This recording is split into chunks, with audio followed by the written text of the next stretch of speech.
Սրբազան հայր, դուք հարց տվեցիք, մի րոպե խնդրում եմ։ Սրբազան հայր, այսօր հնարավոր է վերականգնել իշխանության եւ եկեղեցու բնականոն հարաբերությունը։ Եթե իշխանությունները իրենց քաղաքական ծրագրերից եկեղեցու հարցերը հանեն եւ նստեն բանակցությամբ, այլ ոչ թե մեկ օրակարգ ընդամենը, ամենայն հայոց կաթողիկոսի հրաժարականը, բնականաբար ամեն ինչ էլ հնարավոր է։ Այս իրադարձություններից հետո էլ Սրբազան հայր, երբ 9-րդ գումարման ազգային ժողովին չհրավիրեցին ամենայն հայոց կաթողիկոսին օրհնելու եւ դրան նախորդած բոլոր գործընթացները, վեհապարը պատրաստ են ներել։ Սիրելիս, քրիստոնյայի մեծագույն առաքինությունը ներելն է, բայց ես մշտապես կրկնում եմ, որ ներումը լինում է այնտեղ, որտեղ կա զղջում։ Եթե կա զղջում, անկարելի է, որ ներում չլինի։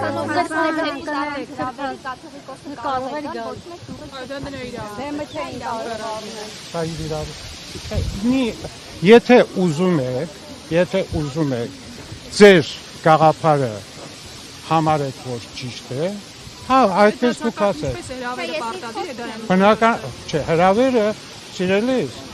մեկին եթե չեն հրավիրում, չգիտեմ, դուք դպրոցում ռուս գրականություն անցել եք։ Դպրոցում ոչ համալսարանում։ Համալսարանում։ Այսպիսի մի բան կա։ Նիզվանը ոչ խոժուտատար է։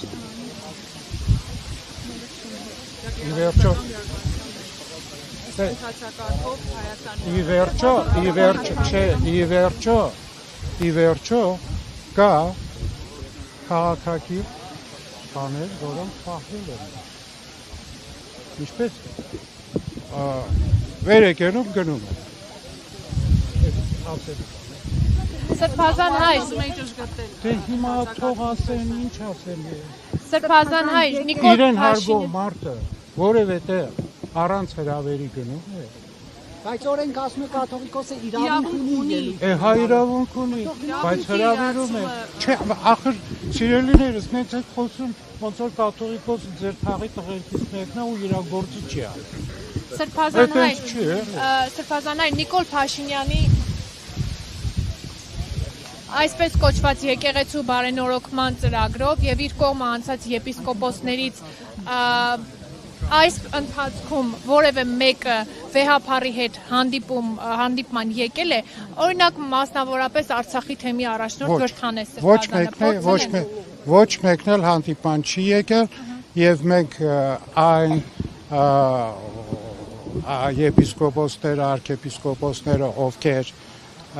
եղել են Գերագույն հոգևոր խորհրդի մեջ, մենք Գերագույն հոգևոր խորհրդի նիստերին էլ ենք նրանց հրավերներ ուղարկել, բայց մնացել են անպատասխան։ Նրա կողմից եղել է որևէ քայլ հանդիպում ունենա սրբազաներից որևէ մեկի։ Չի եղել, սիրելիս, եթե լիներ, կլիներ հանդիպում անպայմանորեն։ Ես ձեզ նորից կրկնեմ, ուր կա զղջում, ճշմարիտ քրիստոնյան չի կարող ներողամիտ չլինել։ Ուր կա զղջում։ Արցախահայերն էին ձեզ դիմել, որպեսզի անդրադառնաք Վրդանես Սրբազանի հարցին, նրան, այսպես ասած, կարգալույց հռչակեք, քանի որ նա չի ծառայում արցախահայերի շահերին։ Այս հարցին անդրադարձել եք Սրբազան, քննարկել եք որոշումը դուք շատ լավ գիտեք, որ դեռևս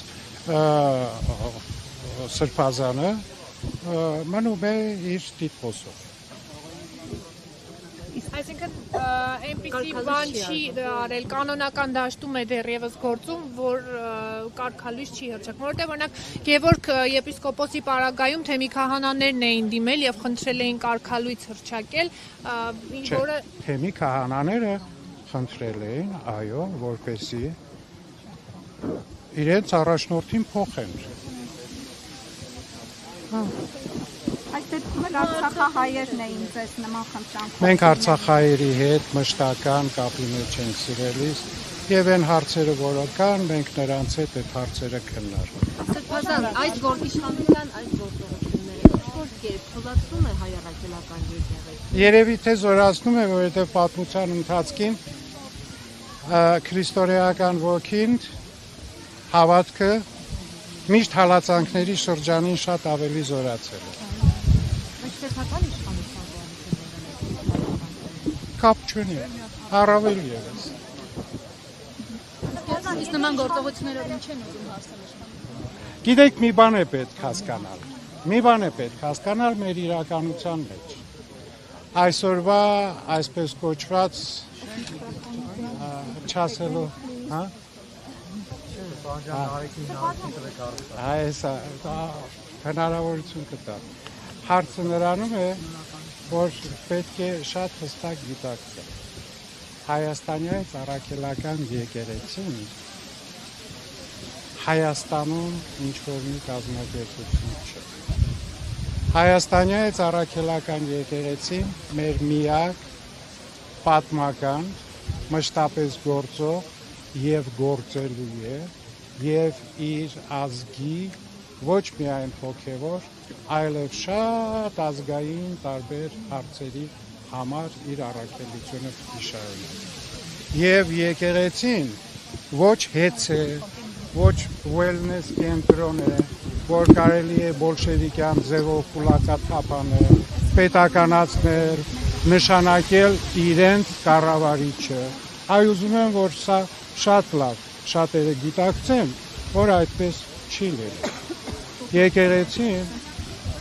այն կազմակերպությունների նման կազմակերպություն չէ, եկեղեցին մեր ազգի հոգին է։ Մարմինը պետությունն է, մարմինը ժողովուրդն է, հոգին եկեղեցին է։ Այսինքն պետականացնել հնարավոր չէ այդ բոլշևիկյան իմաստով էքսպրոպրիացիայի։ Իշխանությունը շարունակի։ Եվ ձայնագրությունը լսեցի, այդ խոսքերը դուք չեք ասում, ձեր սխալման ձեզ վերագրեցի եւ Բավարարում ես պատրաստ եմ ներողություն խնդրել։ ես Սրբազան, տեսեք, միշտ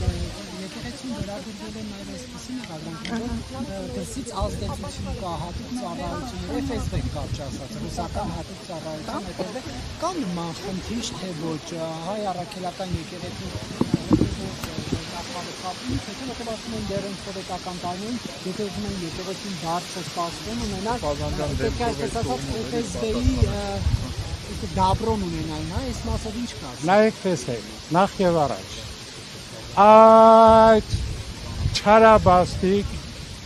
սովետական KGB-ն, այդ ազդեցությունները, այն բոլշևիկյան կոմունիստական կուսակցությունը թվում էր, թե մեր կյանքից վաղուց դուրս է եկել։ Վաղուց մեր կյանքից դուրս է եկել։ Եվ իրականում այսօր KGB-ել չկա, որ ասում են KGB-ի ագենտ չգիտես ինչ։ Այսօր եթե ռուսական են ասում, ուրեմն FSB-ի չգիտեմ ինչ։ Բայց այսօր թեև ես կարծում եի մեր կյանքից դուրս է եկել, բայց դրա կլոնը մեր հայրենիքում